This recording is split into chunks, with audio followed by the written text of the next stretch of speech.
নমস্কার, আমি শুভদীপ ফিরে এলাম আবার আর একটা ভিডিও নিয়ে। তো আপনারা কয়েকজন জানেন, কয়েকজন হয়তো জানেন না। ঠিক আছে, যে ইতিমধ্যেই আমেরিকা থেকে অনেক ভারতীয়কে বহিষ্কার করা হয়েছে, যারা বেআইনিভাবে পেয়েছিল, বেআইনিভাবে ঢুকেছিল।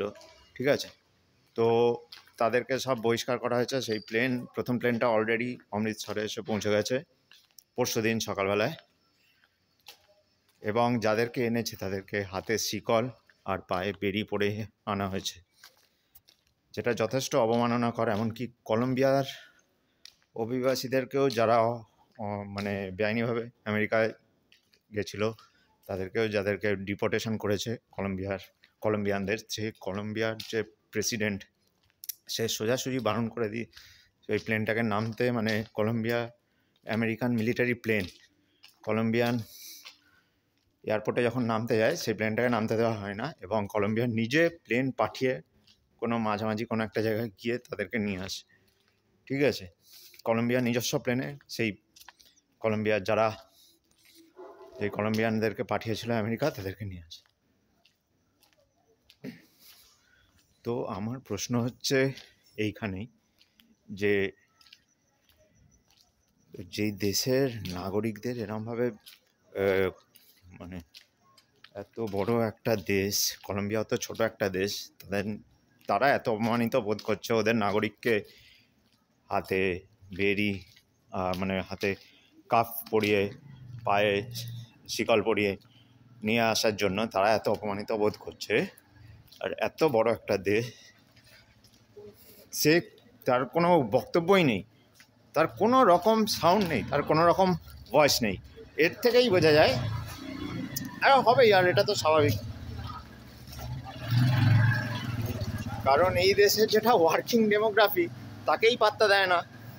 এই দেশের সবচেয়ে লার্জেস্ট ওয়ার্কিং ডেমোগ্রাফি হচ্ছে, সবচেয়ে কম যদি মানে ছেলেদের অপোজিট সেক্স যদি কাজ করে কোনো, সবচেয়ে কমের মধ্যে যে ওয়ার্কিং মানে ফিমেল ওয়ার্কিং লিস্টে যদি দেখা যায়, মানে ফিমেল ওয়ার্কিং ক্যাপিটালে যদি দেখা যায়, ফিমেল ওয়ার্কিং ডেমোগ্রাফি সবচেয়ে কম মনে হয় এই দেশটা, মানে সবচেয়ে কমের মধ্যে সবচেয়ে কম দেশগুলোর মধ্যে একটা হবে। ঠিক আছে, যেখানে মেয়েরা কাজ করে। ঠিক আছে, তো সে সব কিছুই এখানে উল্টোপাল্টা। মানে কোনো যে দেশ নিজের সিটিজেনদের জন্য এইটুকু দাঁড়াতে পারে না, এইটুকু নিজের সিটিজেনদেরকে গার্ড দিতে পারে না, এইটুকু নিজেদের সিটিজেনদের জন্য বলতে পারে না, যেখানে পুরোপুরি একটা বাজেটই হয় হার্লে ডেভিডসন, টেসলা, এদের প্রতি এদের ট্যাক্স কম করার জন্য, যেখানে একটা বাজেট ঘোষণা হয় এদের ট্যাক্স কম করার জন্য, হার্লে ডেভিডসন আর টেসলা। ঠিক আছে, সেই দেশ আর কি করবে? এত বড় বড় কথা, 56 ইঞ্চ, 70 ইঞ্চ, 60 ইঞ্চ, 66 ইঞ্চ, কোথায় এগুলো কোথায়?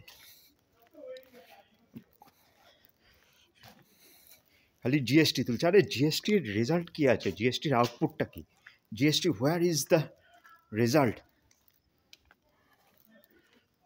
What is the output of taking so much GST?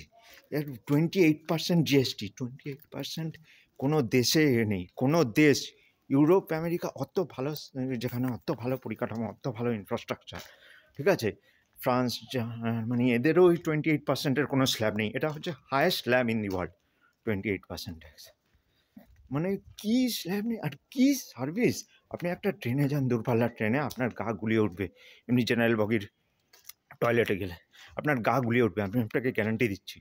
আপনি জেনারেল নয়, সরি, রিজার্ভেশনেই যান না, আপনি দিল্লি যান, ঠিক আছে, রিজার্ভেশন, আপনার যদি মাঝখানে মানে উত্তরপ্রদেশ ঢুকতে ঢুকতে আপনি বাথরুমে যাবেন, ঠিক আছে, আপনার গা গুলিয়ে উঠবে, যদি আপনি একটু সঠিক সূচিবোধের লোক হন, সঠিক সূচি সম্পন্ন লোক হন।